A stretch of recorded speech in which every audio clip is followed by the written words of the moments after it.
बहुत बहुत अभिनंदन करते हैं आप सभी का आध्यात्मिक यात्रा में। मैं आपका अपना पुनीत जुड़े रहे हमारे चैनल के साथ। दोस्तों, आप जानते हैं महर्षि वेद व्यास के 30 अनमोल और अमूल्य विचार जो हम सभी के लिए प्रेरणादायी है। आइए दोस्तों जानते हैं। महर्षि वेद व्यास जी कहते थे, अभिष्ट फल की प्राप्ति हो या ना हो, विद्वान पुरुष उसके लिए शोक नहीं करता। जो सज्जनता का अतिक्रमण करता है उसकी आयु, संपत्ति, यश, धर्म, पुण्य, आशीष, श्रेय नष्ट हो जाते हैं। किसी के प्रति मन में क्रोध रखने की अपेक्षा उसे तत्काल प्रकट कर देना अधिक अच्छा है।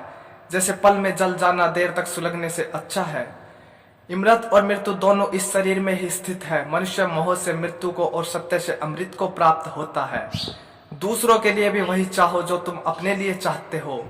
जो वेद और शास्त्र के ग्रंथों को याद रखने में तत्पर है किंतु उनके यथार्थ तत्वों को नहीं समझता, उसको वह याद रखना व्यर्थ है।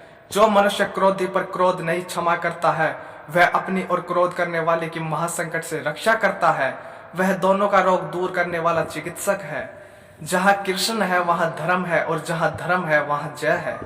जिसके मन में संशय भरा हुआ है उसके लिए न यह लोक है, न परलोक है, और न है सुख है। अत्यंत लोभी का धन तथा अधिक आसक्ति रखने वाले का काम, ये दोनों ही धर्म को हानि पहुंचाते हैं।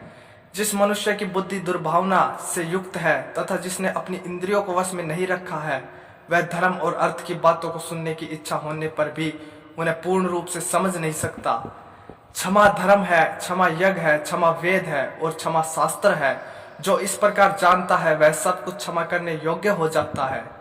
मन में संतोष होना स्वर्ग की प्राप्ति से भी बढ़कर है। संतोष ही सबसे बड़ा सुख है। संतोष यदि मन में भली भांति प्रतिष्ठित हो जाए तो उससे बढ़कर संसार में कुछ भी नहीं है। दुख को दूर करने की एक अमोघ औषधि है मन से दुखों की चिंता न करना। जो केवल दया से प्रेरित होकर सेवा करते हैं उन्हें निसंशय से सुख की प्राप्ति होती है। अधिक बलवान तो वो ही होते हैं जिनके पास बुद्धि बल होता है। जिनमें केवल शारीरिक बल होता है वे वास्तविक बलवान नहीं होते। जिसकी बुद्धि नष्ट हो जाती है वह मनुष्य सदा पाप ही करता रहता है। पुनः पुनः किया हुआ पुण्य बुद्धि को बढ़ाता है। जो विपत्ति पड़ने पर कभी दुखी नहीं होता बल्कि सावधानी के साथ उद्योग का आश्रय लेता है तथा समय आने पर दुख भी सह लेता है, उसके शत्रु पराजित ही है। जो मनुष्य अपनी निंदा सह लेता है उसने मानो सारे जगत पर विजय प्राप्त कर ली।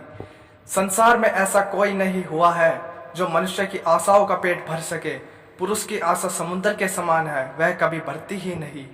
माता के रहते मनुष्य को कभी चिंता नहीं होती, बुढ़ापा उसे अपनी ओर नहीं खींचता।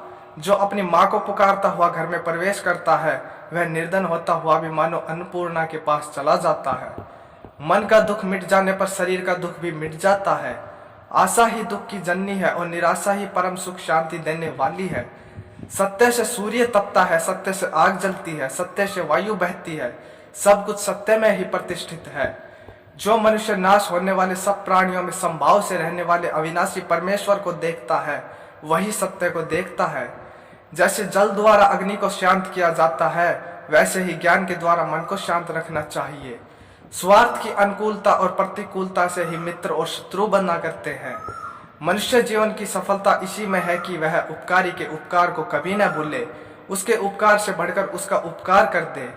विद्या के समान कोई नेत्र नहीं है। जैसे तेल समाप्त हो जाने पर दीपक बुझ जाता है, उसी प्रकार कर्म के क्षीण हो जाने पर देव भी नष्ट हो जाते हैं। बहुत बहुत